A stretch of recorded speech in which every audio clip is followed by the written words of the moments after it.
교육 이슈.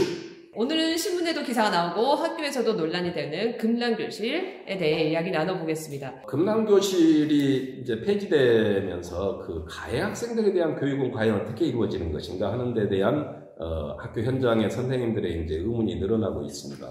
금남교실은 2004년부터 시행됐던 광주광역시 교육청의 부적응 학생, 특히 이제 학교 폭력에 연관된 학생들을 지도하기 위한 교육기관인데요. 20년 넘게 잘 진행되어 오다가 작년에 폐지가 됐죠. 일단은 그 안정적으로 한 20년 동안 진행되어 오던 그러한 그 시스템이 이제 갑자기 사라지니까 선생님들이 이제 학교의 생활교육위원회라든가 선도위원회가 열려서 가해 학생들을 이제 어디론가 즉각적으로 보내서 교육을 받게 해야 되거든요. 또 바로 분리조치를 해야 되죠.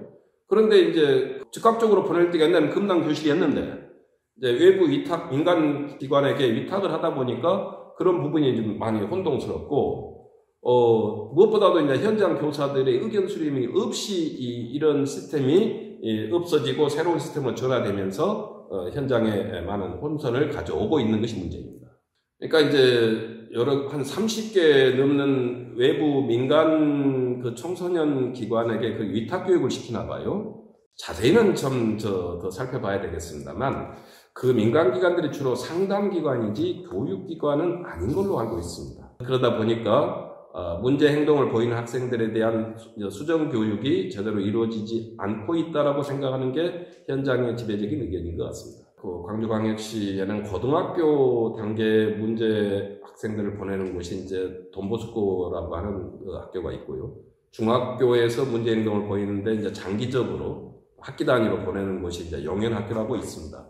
그래서 이제 장기적인 처치가 필요한 학생들은 그렇게 이제 보내는데 단기적으로 한 일주일 정도 교육이 필요한 학생들에게 보내는 곳이 금남교실이었죠.